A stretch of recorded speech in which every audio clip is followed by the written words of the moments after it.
Good, great day to you. It's Friday morning. This brother Daymond Chief Jones. Hey, I just want to start off really quick and say that the other video about research and Leon Valley and various things, it cut me off about a minute before I was through. So I went back and looked at the last minute, and it went in a little more detail, but it's close enough. You got the idea.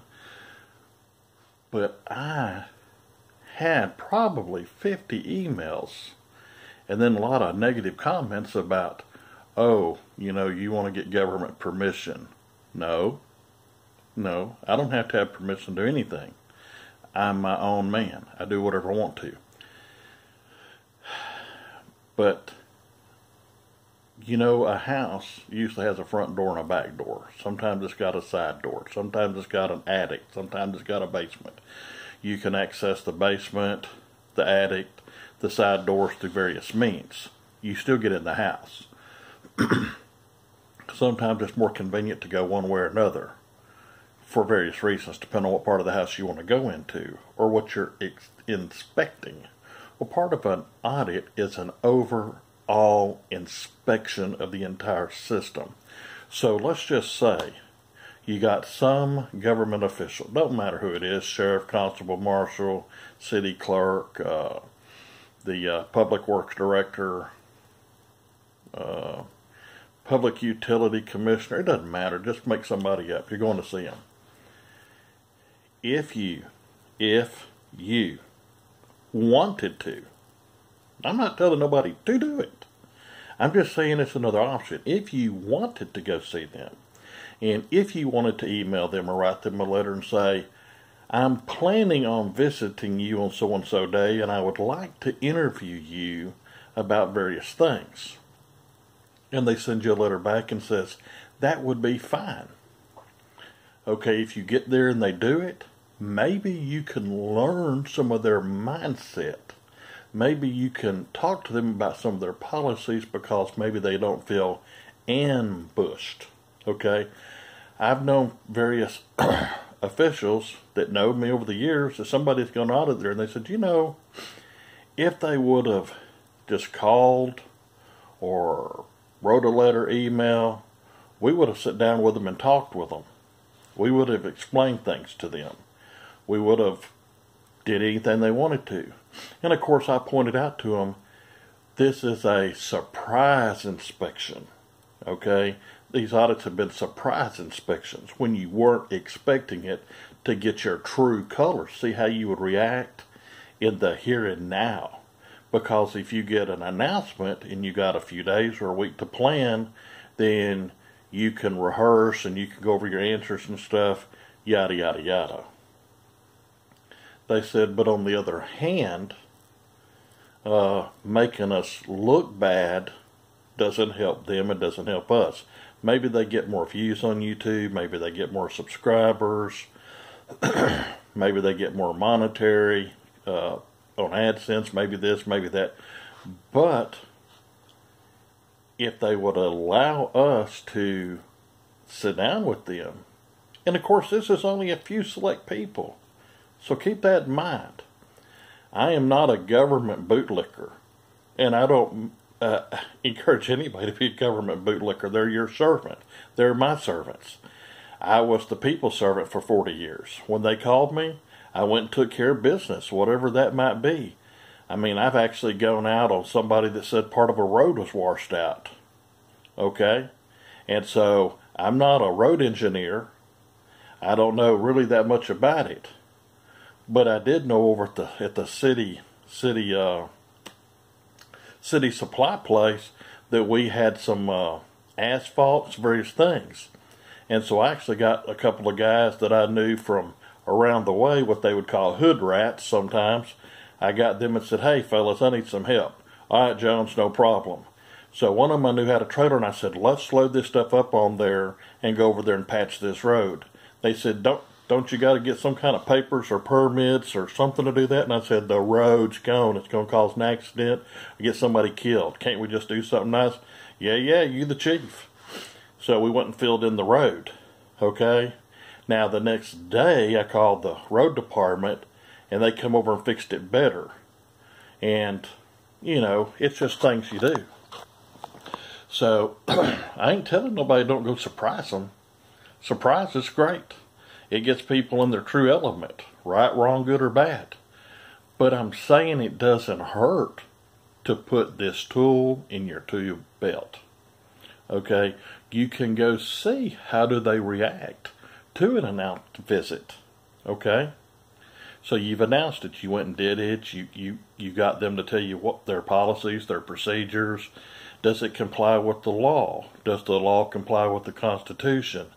Ask them and see what they are in a settled position. Talk to them. Ask them if they know their jobs. Do they know the duties of the job? Or they perform them according to the law or a statute? Is that within the Constitution, etc., etc.?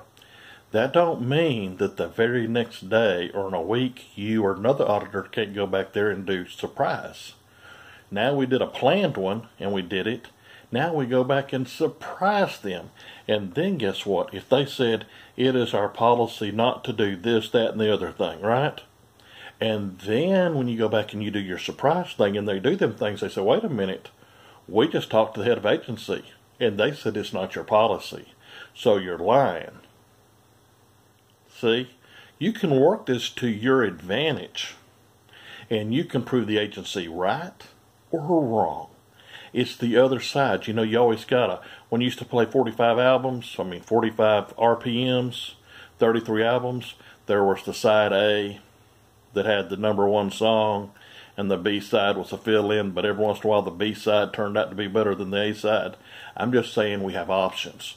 But probably about, I think a dozen people wrote me some really nasty emails and said, I thought you was honest, and I thought you was truthful, and I thought you was for the people.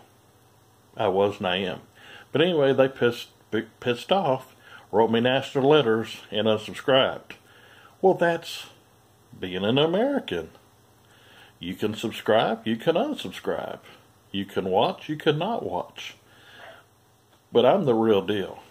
I don't play games. In my filters, I have some filters, but they're small.